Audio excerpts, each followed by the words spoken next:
There just aren't many racetracks around the world that carry the name recognition that Watkins Glen International does. And it all started back in 1948 when sports cars raced on the roads and streets around the village of Watkins Glen, New York. Then in 1956, it found a permanent home right here at Watkins Glen International Raceway when this great facility was built and opened. Welcome in, everyone, for Lamborghini Super Trofeo North American action. I'm Brian Till, along with Chris Wilner. We'll have the call for you today, and let's take a little closer look at Watkins Glen.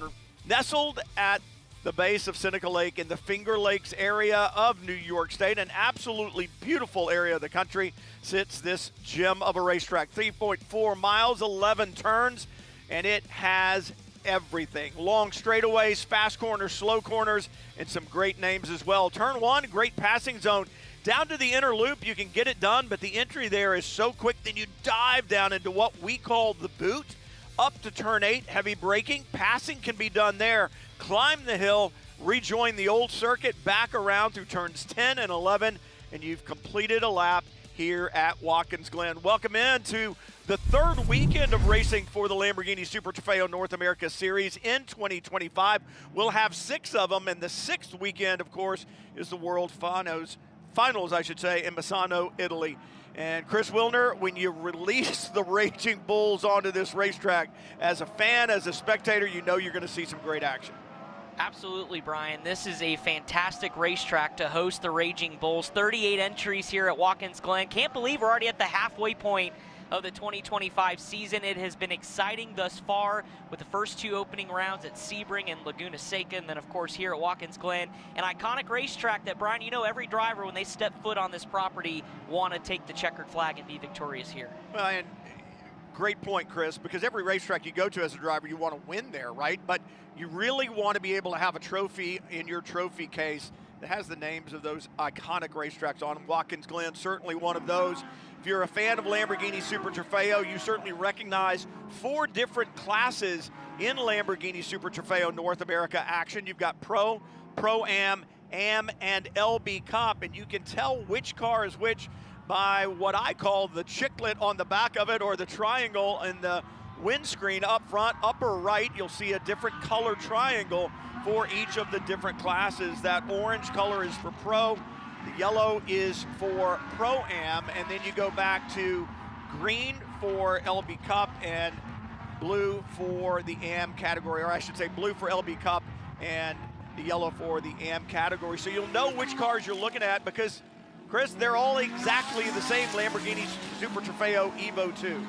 They are, and that's what makes this series so exciting because everybody's in the same type of machinery. These Lamborghini Huracan Super Trofeo Evo 2s, that 5.2-liter V10 normally aspirated engine, 620 horsepower, 420 feet of torque. I mean, these things absolutely just scream. At a place like Watkins Glen, Brian, where you have such long straightaways, you have fast corners, and you've got that tight technical section, you know, when you get toward the boot and the heel of the boot. So these cars are exciting, these drivers are exciting, and this is one of the places, too, that really tests your bravery as well. And we'll hear that a lot over the course of these races at Watkins Glen, just by how brave you have to be, not only diving into turn number 1 under heavy braking, but, of course, the inner loop and that bus stop that has been action-packed every time we've been here. Well, and something new this weekend, and that is a new hand-cooked tire. Now, Lamborghini Super Trofeo runs on the hand-cooked tire, but they have a new one coming into the weekend, the L63H, supposed to be a little more robust, so it's going to have a little more endurance to it, but it still has the performance that we're used to, the drivers are used to, but you still have to come to grips, pardon the pun, with this new tire. And so a lot of teams have gotten a chance to test here, others have not with the new tire. Wayne Taylor Racing, who leads the championship in the pro category and has been at the top of the sheets in almost every class throughout this season so far, is one of those teams that did not get a chance to test here. Before we talk about that, I do want to note something here. As the safety car has led the field past the start line, the clock has started. So we were scheduled for 1 pace lap, but the officials have said, hey, let's do 2 to make sure we can get some temperature and pressure into these hand-cooked tires, and then we will get back to green flag racing when we get back around the next time. But that new tire, it could be a game changer for some of these teams who didn't get a chance to test, Chris.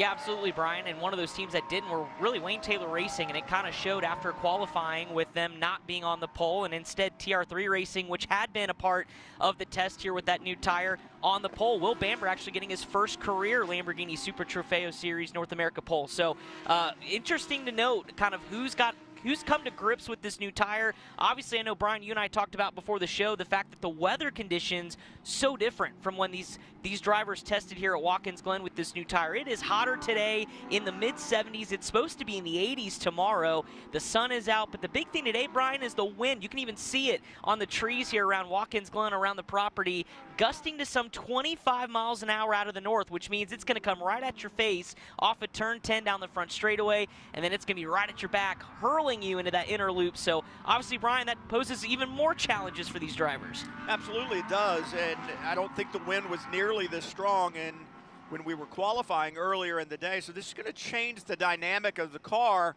in those two places that you just talked about, Chris. Down into turn 1, you're going to have a lot of wind on the nose. It's really going to help plant the nose at turn-in for turn 1, so you've got to be careful.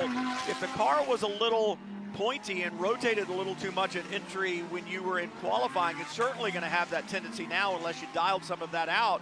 And then as you get to the inner loop, you're literally going to have the wind trying to push you into the corner, and you may not be able to get the car to turn quite as well as you did before, because the momentum is going to be pushing you straight on into that runoff area there into the inner loop. So it's going to affect the way the cars handle. You get down into the inner loop, down to the toe of the boot. It's areas like that, Chris. I think that wind less of a factor there, and so you're going to be driving a different race car in different areas of this racetrack. Yeah, drivers, they like to have consistency when it comes to the handling of the race car, but this is not one of those places you're going to have that with the wind conditions and with the kind of very different sections of this race course. It's going to throw drivers for a loop. It's how you manage your stint, especially with these two driver lineups, who can kind of get themselves in a good sweet spot before they hand the car over. That could be the difference here today. So exciting to see how this all plays out. Obviously, we've got some really heavy hitters toward the front of this field, Brian. When you look at Will Bamber, obviously his first pole, but there's a driver lining up right alongside Danny Formal. What a season already they have had with Wayne Taylor Racing, just kind of picking up where he left off last year. Lights out on the pace car, the Lamborghini Urus, that SUV that everybody would like to drive, right? That's what you want to go get groceries and maybe a little mulch for your flower bed. And it's going to head to pit lane here in just a second. I think we'll see him dive late and leave the field to their own devices. You were talking about Danny Formal, multiple-time champion, I should say, here in Lamborghini Super Trofeo. Field onto the front stretch, lined up nice and neat. Got to remain in column formation. Green flag out, racing at Watkins Glen. Somebody was peeking in the back. What will the officials say about that? Oh, wow, look at that move around the outside down into turn 1. The number 1 from Wayne Taylor Racing takes the lead, and Will Bamber's going, what happened there? It goes back to that point, Brian, of bravery. Danny Formal just put it on display lap 1, corner 1, as he begins to run away as they climb the S's for the first time. This is really when you get a look at the elevation changes here at Watkins Glen. Drivers beginning to fan out, but they've got some antsy drivers back here in the field, almost 2-3 wide as they enter the inner loop. When you think about Danny Formal doing double duty here, working his way around, and what a move around the high side of Bamber, and that's just belief in the car, belief in the tire, and that's experience in type. I've got to believe, Chris. We talk about a multi-time champion in Lamborghini Super Trofeo. Danny Formal has 3 of those championships, and so it's somebody that knows, or 2 of those championships, so it's somebody that knows this car well, knows this car on this racetrack. Throw in a little bit of tire ambiguity. He goes, I'll figure that out pretty quickly. He gets it done. Absolutely, and I think, too, it's the fact he wants to set the pace for this race. I think Danny knows with experience that he can now manage the tires life on his opening stint and not have to worry about playing the chaser, rather being chased. So he kind of sets the tone for the rest of the field as they continue to jockey for positions a little bit deeper in this field. Here we go now through that technical section. We mentioned the boot, coming out of it in turn 9 and going into turn 9, actually right now, another good passing zone. But again, this all sets you up for that run down the front straightaway. Field getting organized now. You know you've got a 50-minute race. Obviously, we did that extra pace lap, but you've got time to get this done. Let's get settled in for Will Bamber. He's got time to get back to Danny Vermael. Let's take a look at the start again. Lined up nice coming out of the final corner, and then we'll see a jump, the outside row in the back, and it looks like perhaps one of the other Wayne Taylor Racing entries. And then here's the move that was so impressive by Vermael. Just drove right around the outside, that belief in the race car, as you mentioned, Brian, and was able to kind of test where that outer groove was, and it stuck for Danny Vermael in that Wayne Taylor Racing Lamborghini. As you can see already pulling out to looks like at least about a 7-car length lead over second place Will Bamber. So a couple of pro cars here at the front, side by side a little bit through the inner loop. That's going to be tight. And what a drive here early for some of our pro drivers trying to figure it out and muscle some of those positions early. Understand a penalty on the number 69. That's Brendan Leach behind the wheel of that Lamborghini, and it is for a non-participating second driver. So sharing that car typically with another driver who was unable to start the race today, and that means there's a problem. So he's going to serve a drive-through penalty and have to come through pit road, and that will knock him back. It's Anthony McIntosh that's typically in the seat with Brendan Leach, just not able to make it into the car today. He had some health issues, as I understand, was cleared to drive, but they decided maybe this is not the thing we want to do, willing to take the penalty so that it leaves Leach on the racetrack, although he'll get moved back in the order. Absolutely. He also runs in the IMSA WeatherTech Sports Car Championship this weekend, so thinking of longevity over the weekend as we go back up front, and Danny Vermael continues to pace the field over pole sitter Will Bamber. Already one diving to the pit lane here early, Brian. 42, just under 43 minutes into this, or left to go in this race. So I wonder if that's the penalty that's going to be assessed to Brandon Leach as he climbs down pit road. But you can just see how fast these Lamborghinis are down the front straightaway into that heavy braking zone down in turn 1, the 90 as they call it here at Watkins Glen. Yeah, I believe that is Brendan Leach in the 69, that Pro-Am entry out of Wayne Taylor Racing areas. And as I said, with Anthony McIntosh not in the car, it affects a lot of things. What's going to be interesting, Chris, is what are they going to do at the pit stop? Because there is a mandatory pit stop in Lamborghini Super Trofeo. It's 120 seconds spent on pit lane from pit in to pit out for a 2-driver format. But if it's a single driver, it's 123 seconds. Now, knowing that your second driver isn't participating, they served a penalty right there. Will they have to spend that additional 3 seconds on pit lane as well? Yeah, we'll have to wait and see what the officials rule there, but that's a good point, Brian, because that changes up your strategy a little bit. As a team used to having that 2-driver lineup, they kind of have a system of how they call the pit stop here when you have to make that mandatory pit stop. But of course now it's going to shake things up, so we'll have to wait and see when it comes time to complete that pit stop on pit lane for that race team for Wayne Taylor Racing and Brandon Leach. So it'll be interesting. I wonder if it does play a factor in terms of that time, because we've seen over the course of the 2 weekends of racing we've had this year in this series, several teams getting docked by being just, a second or two off of that minimum time on pit lane. So it's a critical element to this series, and it's caught some drivers here early this year, and we'll see what happens here as we get going in Watkins Glen. It'll be interesting. The penalty, I would assume, is after scrutineering and such, the driver is withdrawn and not able to race. That's a force majeure issue. There is a penalty assigned.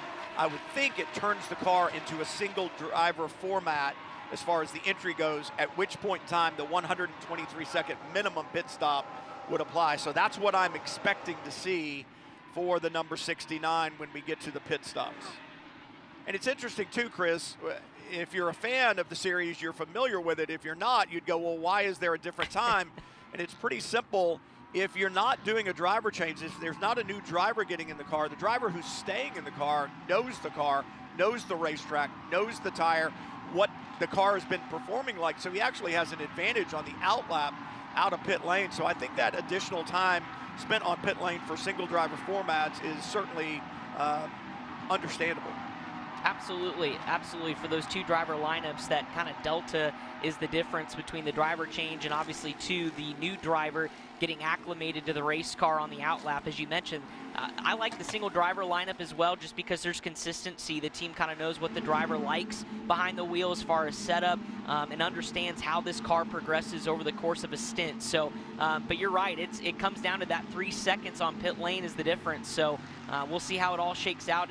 Typically the two driver lineup doesn't seem to really be at a disadvantage for some if you nail it right. But for certain, I think the single driver lineup is something I at least keyed in on, because you are so familiar of what the car's done so far in the race.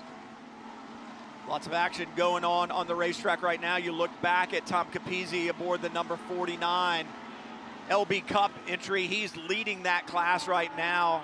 And Capizzi has had a good season so far, trying to make it a little bit better. He's had a couple of good finishes, but he didn't run the very opening rounds at Sebring, so he missed the first 2 races. He was strong with top 5 finishes at WeatherTech Raceway Laguna Seca, so he's run well on the racetrack when he's been there, Chris. But when you miss the first 2 races, you're going to be back at points. Well, absolutely, and especially in the LB Cup class where it's so tight in the championship points, you can't afford to miss a race weekend. But if Tom continues that model of consistency as far as running in the top 5, top 7 positions in class on a weekly basis, and have a good run here today as he currently is, certainly can make up the gap. And obviously there's a little bit of luck involved as well, because Nick Grote has been the model of consistency, finding victory lane a couple times this year already to lead the LB Cup championship standings into Watkins Glen. So Tom off to a good start here, has Nick Grote behind him in that 57 machine, but already has a 3-second buffer. So right now it's all about maintaining that pace here before we get to that pit stop. Yeah, but when he looks in the mirror and sees Nick Grote behind him, you were talking about Nick Grote having a good season. You also have to go back to last year. He won both rounds here at Watkins Glen, did Nick Grote. So you've got somebody behind you who not only knows the car, but knows how to win at this circuit. Absolutely, and Nick's done it every which way possible. He's dominated. He's also has to kind of pick his way through the field. And currently you see on your screen Nick Grote in that 57, continuing to rip off some pretty good lap times here at Watkins Glen International. So trying to keep pace with Tom Capizzi. Doesn't want to let him go away in his sights. Want to be in contention when we get to that pit stop. Maybe even have kind of the overcut move, depending on how quickly you're on and off pit road or a pit lane in that minimum pit lane time. So doing a nice job. It'll be a fun battle to watch there in LB Cup. Tell you what, Nick Grote loses a position and drops back. Rocky Bulldog takes the second position away, and for Rocky, he has had a standout year. We saw him debut last year, last couple of rounds, but he has been spectacular this year, really learning his way here in Lamborghini Super Trofeo with the Rafa Racing team. And why would he not? Corey Lewis is his coach. Corey Lewis is actually the racing competition manager at Rafa Racing, so he knows how to get it done. Multi-time champion in Lamborghini Super Trofeo. When you got a coach like that, Rocky's in good hands. Absolutely, and Corey's also had a run of success here this year, fresh off that LMP3 victory in the VP Challenge at Mid-Ohio last weekend. So Corey doing his job behind the wheel, but also helping Rocky in his progression in his career, and it's showing on the racetrack, and it's been a really, really strong start to the season. We'll see how Rocky continues to progress here at Watkins Glen in this first race, but it's been impressive to watch. It's not easy to hop behind the wheel of a Lamborghini Huracan Evo 2 and just kind of get up to speed quickly. It takes some time, but Rocky teaming up with Corey has been really instrumental in kind of bridging that gap and getting him up to speed quickly. Tell you who else has gotten up to speed quickly is Nikki Hayes aboard the number 30 from ANSA Motorsport. Nikki Hayes, a 23-year-old Californian, leading in Pro-Am right now, and Jason Hart running second in that category certainly knows how to win races, and we know Jason is one of the better one-make drivers. We've seen him in one-make in the Porsche categories over the years, steps into Lamborghini Super Trofeo this year, right up on point in Pro-Am, and right now that's putting pressure on Nikki Hayes. But for that young man, 23 years old, you talk about stepping into one of these Lamborghinis. Nikki Hayes successful in karts, Formula Ford 1600, Formula 4, Formula Regional America. So a Formula Car guy with a little bit of Carrera Cup experience, really showing what he's made of here in Lamborghini Super Trofeo. Back up getting front. Close, and I was going to say, Brian, getting close in that screen now. You watch Will Bamber in that second position, your pole sitter. What I had my eye on was that 77 of Maury starting to climb toward the front of the field. He was probably about 5-6 seconds back, now up to 3 seconds back from the lead, and just about a second and a half off of Will Bamber for second. So the 77 starting to creep into the picture as well for a little 3-car battle at the top class in pro. Well, and think about the pit stops that are going to be made as well, and you're going to be changing those drivers. Al Maury, 19 years old, out of Indiana, shares that car this weekend with Jake Walker, another 19-year-old out of Pennsylvania. So you got the youth movement going there in the 77, and the 77 is indeed moving forward towards Will Bamber. And I think that's one of the great things about Lamborghini Super Trofeo. You'll find drivers at all stages of their career, let's say, and throughout the different classes. In Pro and Pro-Am, you've got drivers who are looking to make a career out of it, and indeed are making a career out of sports car racing, and using Lamborghini as one of those platforms to help them solidify their career. And then if you look at the other end at LB Cup and in AM, you've got guys that are saying, hey, I don't want to be a professional race car driver, some of them anyway. They're just saying, hey, I want to race in a professional series, but I make my living doing something else, and then this is my golf. This is my sailing. I want to go racing, and there's no better place to do it than right here. Tom Capizzi with a problem. See flames coming out of the back. Headers there, Brian, and he was slow coming up to, I believe that's going to be the heel of the boot in turn 8. But the engine was running, Chris. That fire almost tells me that there's either a very rich mixture, so there's a lot of fuel in the exhaust that's igniting, and that's why we see that fire, or there's something else in the hot exhaust that shouldn't be there, like oil, but I don't see smoke. So I'm not thinking that it's oil. I think he has some kind of an engine problem perhaps, which is exceedingly rare in this series. He's gotten it refired. It's just not right. Certainly Obviously. something amiss. And yeah, we can credit this one to the commentator's curse, just talking good about Tom Capizzi. Now, well, there's the smoke, Brian, so maybe it is something a lot worse. Good old puff of smoke out of the back end of that Lamborghini as he gets back up to speed. I'm assuming he'll hit pit lane with that team to try to diagnose what's going on, but certainly that bluish colored smoke, Brian, not good.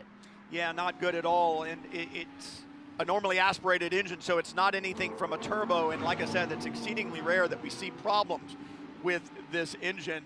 You talked about it earlier, normally aspirated V10, and it puts out some tremendous horsepower and some awesome torque, which makes it a fantastic power plant, especially around this racetrack. So not Capizzi's day after running up front. This battle continues here, though, and I believe that is indeed the 30 of Nicky Hayes, who just cannot shake Jason Hart from the rear wing of that Lamborghini. No, he can't. And these two have been going after it the last several laps. It's kind of a different class battle between Hayes and Hart back in that 67, but you also have a couple of pro cars in the middle as well.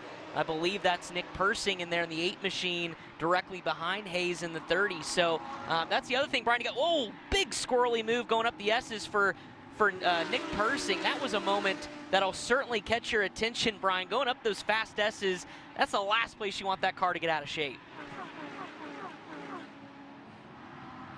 Hayes now down into the inner loop, and you said different class cars right behind him. That's actually not Jason Hart that's right there behind him. Those are pro class cars that are right there. So it just shows you how talented these new drivers coming in really are. And for Nicky Hayes, he's making his mark known in the world of sports car racing after what we were saying was a career that he started, as so many of these young drivers do, in the open wheel ranks, and they look at it and they say, you know what, sports cars may very well be my entree into a professional motorsports career. So that is exactly what Nicky Hayes has elected to do. And you've got to be cognizant, Brian, of who you're racing with, because Nicky, currently leading the Pro-Am class, is duking it out with a couple of drivers in the Pro category that would love to get by to maybe track down a top 5 spot in their class. So you don't want to push the issue and cost yourself a good finish or a good afternoon just by racing somebody outside of your class. So that's the other thing that's difficult too, is knowing who you're racing and not putting a wheel wrong, maybe being aggressive with somebody that really at the end of the day, it's not going to relate to your place in class. So Nicky doing a nice job there battling some of the pro cars. If you go back up front, there's that battle with the top 3. Maury starting to close back into Will Bamber in second. Then the big gap back to this multi-class battle between Nicky Hayes, Nick Persing back there as well. And I believe that's the 28 of Ernie Francis, who's got a lot of experience over the last couple of years in Lamborghini Super Trofeo North America. So good to see Ernie back behind the wheel. Kind of a pro car sandwich with the two Pro-Ams at the end. Onto the back straightaway. Hayes aboard the white and red entry from ANSA Motorsports. And as you said, those pro class cars just behind. It's Nick Persing, the first car back, the black with the red highlights, or burgundy highlights if you want to call them that, aboard the number 8. And for Nick Persing, remember, he won the last 2 rounds at WeatherTech Raceway Laguna Seca, so it shows you the depth of talent that Nicky Hayes is having to deal with. And look at this. Ooh, a little push and shove, and that's up into pit in. That was the 14 and the 69 involved in that, and I think both of those cars were coming into the pits as the pit window is open. You saw the 69 just say, hey, bud, we're not there yet. And for Brendan Leach, he was like, get out of my way because I want to get there. And that was Slade Stewart as well, that he was jockeying for that position on pit lane with. Every position matters, including how you get onto pit lane, but certainly that pit entry commitment, not the width for 2 cars, and we found out the hard way, at least those 2 drivers did. So both were able to make it on pit road, but it looked like at least one of them had significant damage, including missing possibly a side mirror. So, and Brian, I know those are pretty expensive when you rip off side mirror off a Lamborghini Huracan. I don't want to go to the dealership and find out what one costs, right? That's for sure. But what's behind you doesn't concern you, right? I mean, if you're out there running, you don't look in the mirror a lot. You hope you don't look in the mirror a lot anyway. And really, some of the best visibility out of one of these Lamborghini Huracan Super Trofeo Evo 2s is the rear-facing camera. So those side mirrors not always critical, but certainly they can lend a hand. Right now, though, for Danny Formal, he's stayed on the racetrack, and he wants to just continue to put in laps. And this is part of the strategy these different teams will utilize. They'll look at it and say, if I've got a guy out front, no traffic in front of him, and he can continue to lay down qualifying laps, we're going to run him for as long as we possibly can. And right at the end of that pit window, we'll get him in before the pit window closes, and that is what Wayne Taylor Racing has elected to do with Formal. Just leave him out there. He's doing a job. Let him continue to see if we can stretch the lead that we had over second place before he hands it over to Hampus Erickson. Absolutely, and this is a call Wayne Taylor Racing has done so many times with Danny Formal, because they know what he's capable of in this late stint, able to put in the laps that they need to gain a bigger gap so that he's not as worried on the delta on the other side of pit lane when he gets back out on the racetrack and gets on his out lap, that he'll have a good enough buffer. So Danny Formal going to continue to rip. We'll see if he comes this time or elects to go one more, as a majority of the field has now made its way down pit lane for driver changes and pit stops here with 26, just close to 26 and a half minutes left in this race. And now it looks like Will Bamber is going to take the opportunity now to bring his Lamborghini to pit lane, as is, I believe, that's your race leader.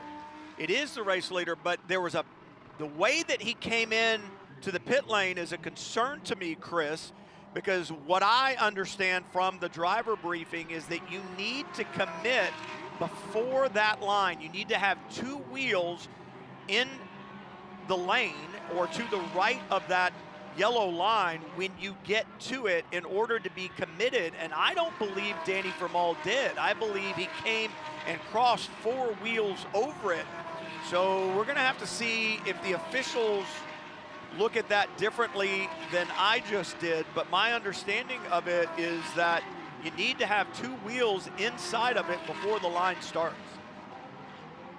So race control will certainly take a look at that, Brian, as we pick back up Nicky Hayes on the racetrack in that Pro-Am class. Also worth noting that that incident coming to pit lane between the 69 and the 14 of Slade Stewart under review. So we have possibly a couple incidents going to pit road going to be under review here by race officials.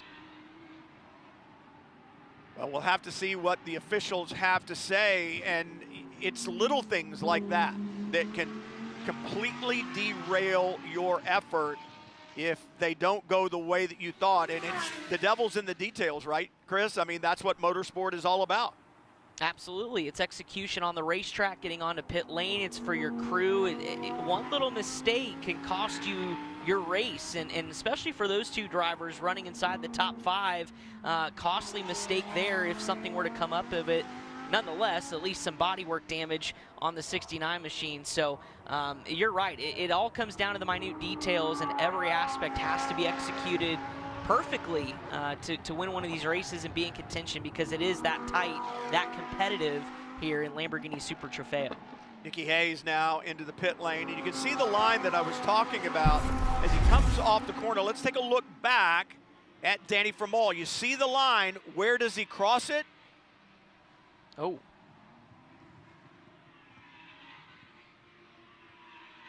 I'm going with what you said.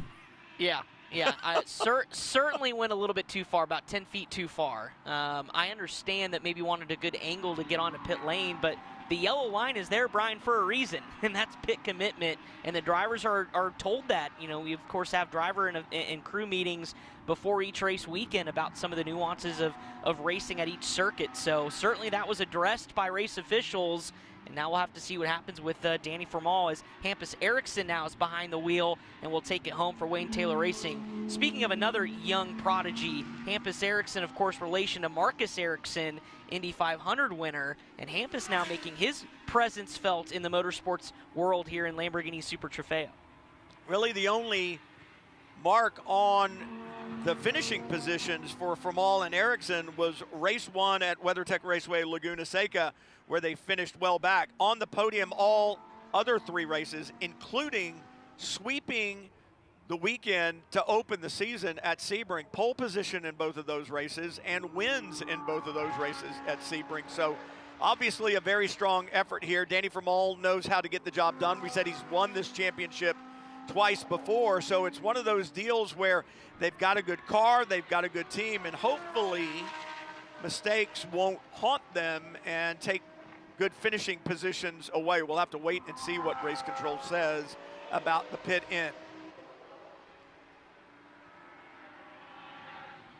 All right, as the pit stops have cycled through, the field is gonna cycle through, so it's gonna take that pit window that's about 10 minutes to get things all sorted back out and figure out who's really where you think they're gonna be towards that run, that last 20-minute or so run to the checkered flag. Meanwhile, the one back on track, and as you said, Hampus Eriksson has just been magic in that car, and somebody else that doesn't really have experience in this Lamborghini platform, and Eriksson's been spectacular in his debut season here. Well, it also doesn't hurt that he's teamed up with a guy like Danny Formal and Wayne Taylor Racing. I mean, the best in the business as of late in this championship to kind of be your mentor and get you up to speed. You know, that's, I think, been critical for Hampus Eriksson as we see some side-by-side racing. There's that Flying Lizard Motorsports number 14 in the Pro-Am class that, again, had that incident going to pit lane. Behind the wheel now is Andy Lee, who'll take it home, was able to dispatch one race car there. But, yeah, going back to Hampus for sure, I think it's going to be for his development. It's just that mentorship from Danny Formal. It's going to really aid in his growth. Well, it's like playing golf or tennis or whatever. You play better when you play with someone who is better than you. And so for Hampus Eriksson, he's got someone with a massive amount of experience as his teammate. He's got data that he can look at. He's got somebody to coach him and tell him to say, this is what you should feel, this is what you shouldn't feel in the car. Feeling this is okay, feeling that, we need to make a change. And so you think about the accelerated learning curve, it's always going to be steeper when you have a champion in the car with you that you can learn from and lean on. Absolutely. Looking back at some of the AM and I believe LB Cup classes here, a little bit deeper in the field, things have tightened up for a lot of these classes after the pit cycle, and a lot of it was because they all came on pit road together and left together. There wasn't that gap that we see in the pro class with what Hampus Eriksson has thanks to Danny Formal. So as we look at some of those interclass battles, I mean, I'm looking back in the 17th, 18th overall position between Garrett Adams, Christopher Tasca back there, Tyler Gonzalez. That's another name too, Brian. That was another addition here this week at Watkins Glen is Tyler Gonzalez, and And Harry Gottsacker doing a little double duty this weekend here, joining Lamborghini Super Trofeo North America. Yeah, and you look at the names, and it's funny, I say this, and I've said it over the last couple of years, as this series has grown by leaps and bounds, literally. You look at the entries that we've had record entries over the last couple of seasons. It's become a destination location for drivers of all types, and you look at some of the names that elect to come and run here, it's pretty impressive, and it shows the validity of this series and what it means to people's careers now. As the 47 with a problem, Dominic Starkweather, a lot of marks down the left side of that Lamborghini Huracan. So Starkweather has found this blue guardrail somewhere around the racetrack, not exactly sure where, but that Lamborghini was not at speed as he went by with that damage to the left side. Yeah, you even pulled off the racing groove, Brian, trying to figure out if possibly there's a puncture to one of the tires. You mentioned getting into the wall, and for sure there is some body damage. We'll take a look at it. Oh, for sure on the right side, you can see the scuff marks. We'll see what happened coming out of the inner loop already into that tire barrier, Brian. Yeah, it's easy to get the car out of shape. It's such a quick section, and you go through the final left-right. We've seen a couple of incidents there today. Drivers left at the exit. He just gets out of shape coming out of the inner loop, gets out there. The first contact was with kind of the tire barrier that was there, so really no harm there. It's just going to make some marks on the side of the car. What would concern me was the contact then with the exposed guardrail shortly after that. That guardrail doesn't really move very much, and you got to think about the drive systems on that left rear. It can move that drive shaft kind of into the transmission and create problem for the axle, the CV joints, the wheel, obviously the tire rubbing along the metal wall doesn't do it much good. We talked about this new hand-cooked tire being robust. Well, you don't want to test it on the rivets and the bolts that are in that guardrail on the outside. Seems to be okay, but you would think the alignment may not be quite as straight as it once was. He's going to try to limp it home just inside 18 minutes to go here in race number 1 of Lamborghini Super Trofeo North America at Watkins Glen. It's been Wayne Taylor Racing at the front of the field. Hampus Eriksson, your leader in the pro class. There's Will Bamber, or excuse me, not Will Bamber, who took over for Will Bamber, is Elias De La Torre, who continues to hold that second position. Jake Walker in that 77. Brian, you mentioned super sub this weekend. Replacing Keenan Tandon, who normally drives that race car, doing a nice job. We'll see Jake in IMSA WeatherTech Sports Car Championship competition here with the 6 hour this weekend for Turner Motorsport.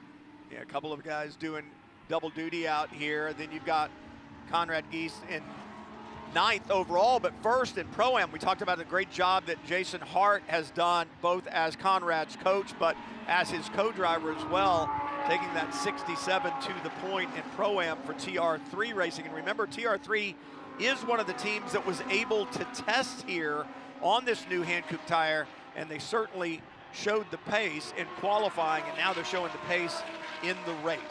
Just behind him, though, it's the 30, and we talked about how good Nikki Hayes had been aboard the 30 a little bit earlier, the white and red entry from ANSA Motorsports. Now Antoine Camo behind the wheel, the 39-year-old Canadian, going to see if he can chase down the 67 just in front. So that battle far from over with as well. Couple packs of cars a little bit deeper in the field, looking at another Pro-Am battle as we'll take a look at this flying down the back straightaway. Problems off of turn number 1. That's the runoff after the 90-degree right-hander, and I believe, Brian, that's more trouble for the car we were just talking about, Dominic Starkweather. Yeah, Starkweather, we talked about that car being wounded, the damage on the left side after contact with the wall at the exit of the inner loop. Now Starkweather has found the wall at the exit of turn 1, and we're going to go full course caution. AMR safety team on the scene almost immediately. Here's a look at the very, very end of it. Top of the shot, I believe he was the first car through, got up on the paint, and uncharacteristically, the car, you know what? There's something wrong with the left rear as it comes to a stop. Let's take one more look. Watch the car as it comes off the corner, gets the big wiggle, and then off it goes. And I don't know if the left rear went down when he was on the paint, but when the car came to a stop, you could see the left rear tire off the rim, so that may be some damage that was sustained there at that issue at the exit of the inner loop, and eventually it just came back to bite him. And if indeed the tire went there because of that preceding damage, I can tell you what, Chris, he's lucky that it did it where it did, because another 200 yards down the road, he would have been right in the middle of the climbing S's, and he would have been a ping pong ball. Absolutely, and that's where a lot of load gets on these race cars as they climb the hill in the S's. So, like you mentioned, if it was going to happen, and it did, it happened at a better opportunity here for a less heavy of an impact, but nonetheless, one that is a day-ender for Dominic Starkweather. So, bad deal gone worse for Dominic and that team. As we mentioned, the contact with the wall, and you're right, I think the left rear did indeed go down, because that tire carcass was all but off that left rear wheel as he came to a stop. So, but good to see him climb out of the race car, and this is going to set up ourselves a nice little sprint to the finish here, Brian. Yeah, it shouldn't take long to get the stranded Lamborghini out of the way. I think they may be able to flat tow it, although Starkweather, because of the contact with the wall, is obligated to go to the medical center and be checked out. Obviously, he climbed out of the car on his own, which is always a good thing to see. And the AMR safety team, always right there on the spot. They do such a great job. Now it will be left to the crews here at the track. So we're not going to be able to flat tow him because there's no driver to be behind the wheel of the car, although I see tow straps coming out of the AMR safety truck. So we'll have to see how they're going to get this car out of the way with no driver. I thought they might have to put it on a flatbed, and that would certainly take more time to do. So we'll have to see how the safety team is going to deal with the stricken number 47. And of course, with left rear tire being down, they may have decided that maybe it has too much rub on the ground and they don't want to pull a car that's worth more than my house across the ground for very far, right, Chris? So the 47 of Dominic Starkweather, that team has had a day, and it all started here out of the inner loop with that contact, the tire barrier, and then the guardrail, which, Brian, was your main concern with that left rear. And then here's what was the day ender, the slight wiggle on the paint. Left rear is down and then backs it into the wall right there at the exit of turn one as the cars begin to climb up the S's. So we'll take a look at one more time, the very tail end of it to your left of your screen.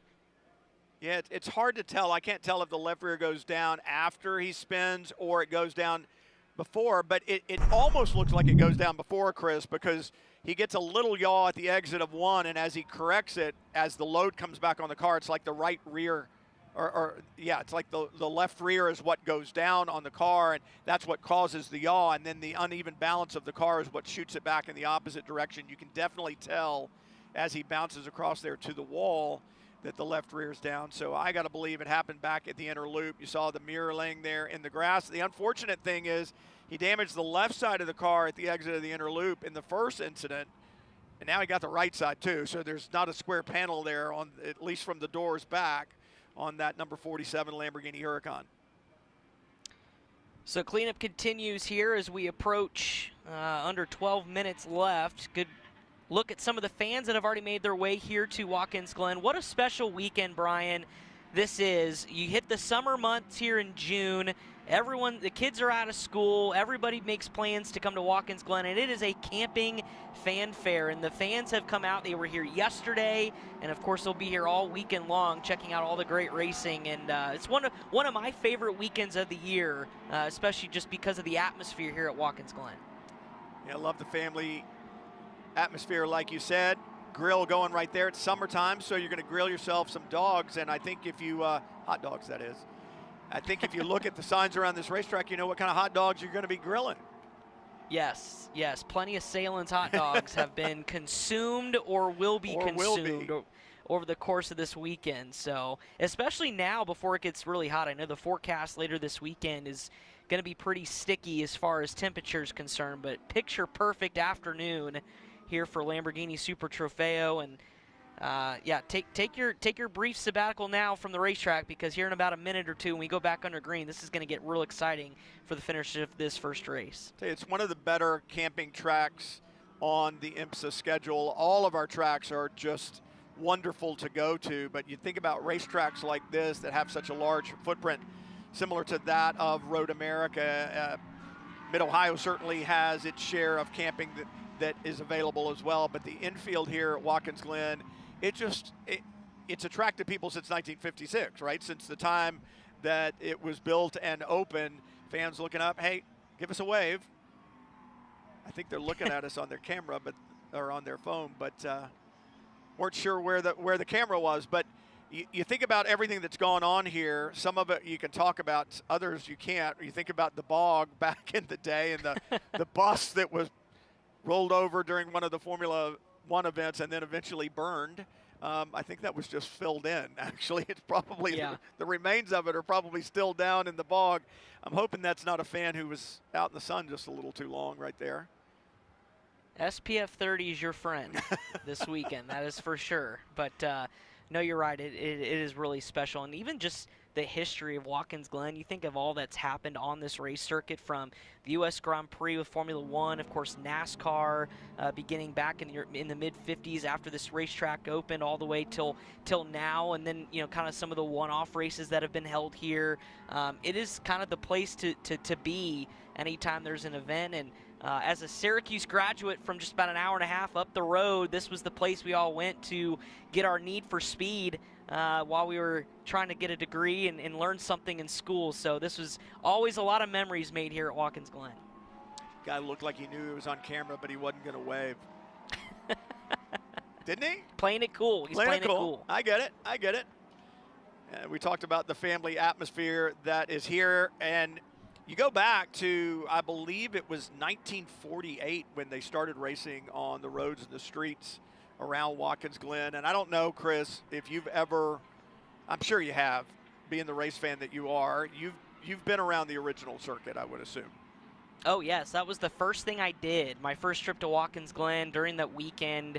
This was probably 6-7 years ago now. I remember trying to map out the old course and take the rental car and go kind of see some of they still have some historical landmarks, that kind of mention what part of the course it was. But a history buff I am, that was for sure on the top of the bucket list. And Brian, it's unique because you think about it now and how much that area has changed, but yet at the same time you can almost picture what it probably looked like. Well, and you used the term bravery at the beginning of this show. You drive the original circuit here, and you think about cars with little skinny tires and drum brakes diving down the hill towards the bridge turn and stuff like that.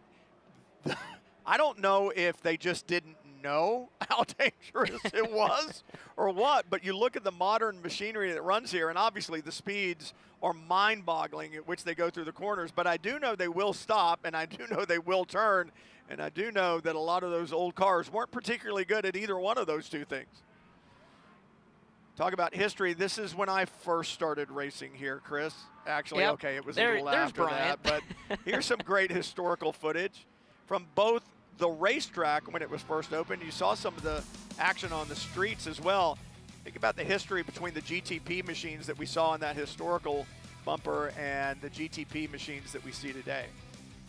Absolutely. Technology continues to advance. The cars continue to just get better and better. I mean, the future's endless when it comes to sports car racing, although I think we're in a pretty good golden age right now, just in general, with the health of, with all of our series as part of IMSA.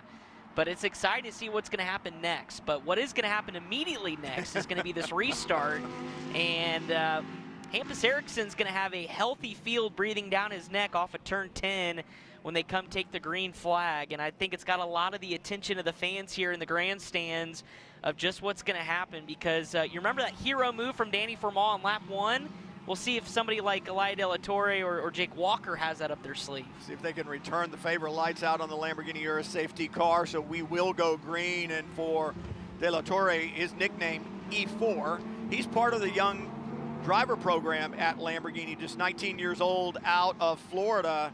So 6 races last year, 3 podiums, but in for the full season this year, has experience in another one-make series, and he's going to try to put that experience to good use here, as he's going to try to get past Hampus Ericsson, and he's going to have right about 5 minutes to get that done. And for Ericsson, he's going to have to try to hold on for 5 minutes if he and Danny Formal want to celebrate their third win of the season.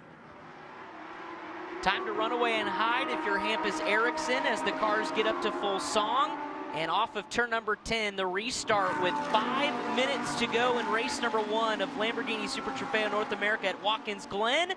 Down the hill they go. Brian, does anybody peek out of line? And it looks like Hampus had a really good restart. Yeah, tell you what, Eriksson did have a great restart. De La Torre not so much, and the battle is raging just behind them. Now it's going to be interesting because once we are back to green flag racing, penalties can be handed out. They may have been assigned during the full course caution, but no one knows. They're never announced until we're back to green, and we are, so we're going to have to look and see if we have any short pit stops. Also seeing that car 1 pit entry was reviewed and a warning handed down, so they dodged one there because that could have easily been a penalty. Depends on how you looked at it as the driving stewards and the race director. They have been officially warned not to do that again. They certainly won't do it again today. Nobody's coming back to pit lane. Kicking up dust through the inner loop as these battles continue to rage on as they enter start of the boot section here at Watkins Glen. One penalty to note, though. Looks like car number 12 in the M category, the One Motorsports of Anthony Bullock, getting an incident responsibility with the incident with the 44. So he'll have a drive-through as they're 2 wide, 2 by 2 by 2. And a hero move to the inside from the 41 in the Pro-Am category, doing a nice job with that move kind of in that section of the racetrack, and that's Mark Miller aboard that machine as they continue to jockey for position here as we go to turn 8. And it is about to change big time because all kinds of penalties being handed down for short pit stops.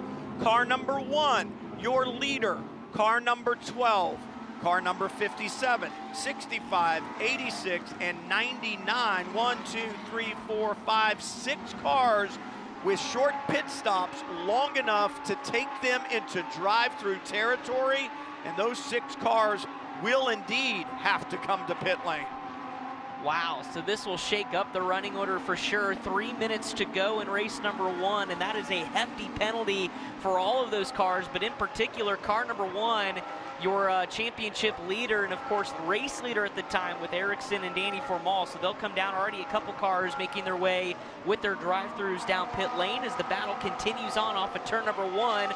Looking at some Pro-Am and Am category battles here, a little bit deeper in the field as they negotiate the S's. And, Brian, you don't really want to stay too wide going up that section far too long. It gets pretty technical and sketchy up there, so everybody figures it out. Well, and if you go too wide, the third car in line is going to have a huge advantage down the straightaway, so things getting sorted out. Should be the white flag next time by, I believe, here at Watkins Glen.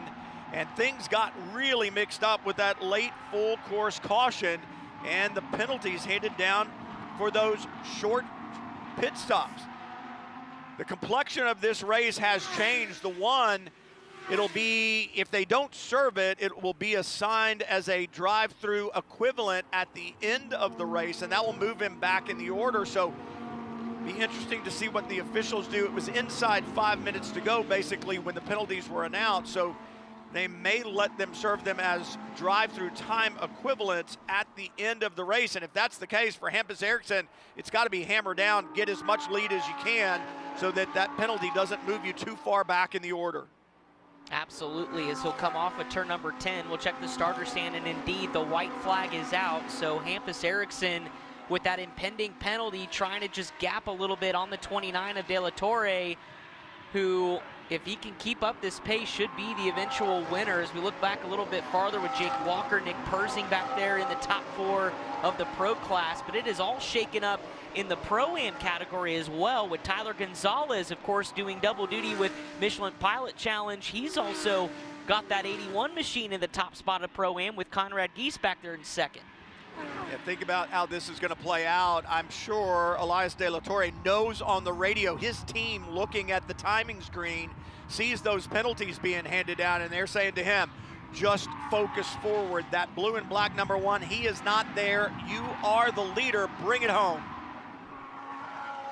More penalties being served down pit lane. It looks like I saw the 57 making his way down at one of those cars, given a drive-through penalty of Nick Grote, of course, who was a 3-time winner this year, leading the LB Cup standing. So that's a huge shot to start the weekend for Nick Grote. As we look back up toward Elias De La Torre in the 29, 2 seconds back the last time around, as they negotiate the back end of the course for the final time into the heel of the boot. There's your leader, and there is eventual winner, we should think. Elias De La Torre just has to hang on here, final couple of corners, with Jake Walker and Nick Persing back there in third and fourth. Elias De La Torre and Will Bamber came into Watkins Glen in third in the championship. 2 second-place finishes, but no victories so far. They may be handed one today, leading on the racetrack. And the one of Ericsson dives to pit lane. He must know that if he stays out too much longer, it would be a worse penalty, so he dives to pit lane to take it. Checkered flag is out, and for Will Bamber, Elias De La Torre, they will indeed take the victory, as timing and scoring will reset and the penalties should be applied. Indeed, timing and scoring screen changes, and De La Torre, Will Bamber, TR3 Racing, they win in Lamborghini at Watkins Glen.